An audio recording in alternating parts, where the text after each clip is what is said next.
না কোন কোম্পানির ভাই? লেখা আছে আমি জানি না ভাই। না আমার কাছে শুধু লাগানো।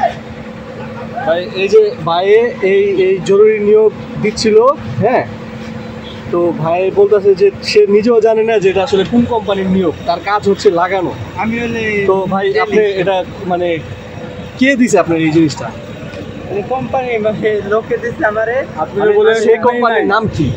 এই যে লেখা আছে মানে এখানে তো শুধু লেখা জরুরি নিয়োগ, কোনো কোম্পানির নাম নাই।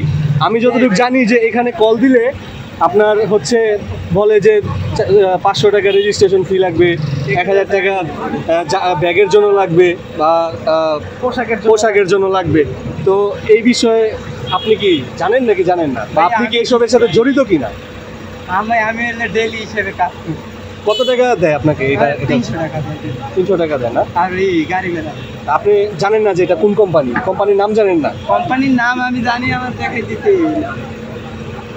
এখানে দেখা যাচ্ছে যে 9 জন টাকা পয়সা পায় 20 থেকে 25,000 টাকা বেতনের চাকরি দিবে, 18 জনকে দিবে 18,500 থেকে 20,000 টাকার চাকরি।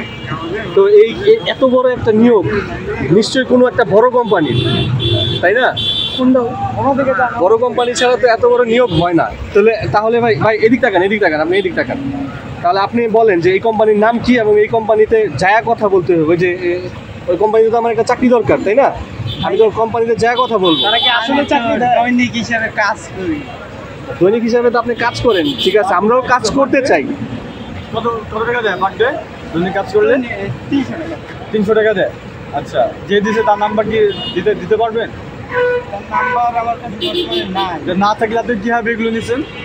আমি তার কাছে যে মানে সরাসরি দেবো। সরাসরি যদি তাও অ্যাড্রেসটা দেন, আমরা যাই, আমরা যোগাযোগ করি তার সাথে। এদিকে লেখা আছে। আরে কি না, এইখানে অ্যাড্রেস দিয়ে কি হবে? এদিকে আন ভাই, আপনি একটু ভাই একটু বলেন তো। চাকরি হলো ধোকাবাজ এগুলা।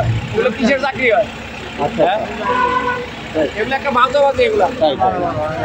তো এই হচ্ছে কাহিনী। এটা একটা প্রতারণার, না ঠিক আছে, মানে আপনারা এরকম জরুরি নিয়োগ দেখে কখনোই কল করবেন না, কিংবা কখনো কোনো টাকা পয়সা চাইলে তা দিবেন না, ঠিক আছে? একে ভালো করে চিনে রাখেন, প্রতারক চক্রের একজন। আপনি ভাই এই পোস্টারগুলো আর লাগাবেন না, নিয়ে যান, ঠিক আছে? এর ভিতরে ঢুকাইলাম আমি আর লাগাবো না। এই ব্যাগে ঢুকান, এটা ব্যাগে না থাক, এই পোস্টারগুলো আপনি দিয়ে দেন। শুনেন, হ্যালো, ভাই মানে মানুষের, বুঝছেন? আচ্ছা, এই পোস্টারগুলো তাহলে ভাই এটা আপনি নিয়েন না, কারণ আপনি নিলে তো এটা আবার লাগাইবেন। এই পোস্টারটা নিয়ে গেলাম, আর আপনি কিছু বললাম না ভাই, আপনি ভাই আমার ব্যাগের ভিতরে আর পোস্টার একটাও নাই।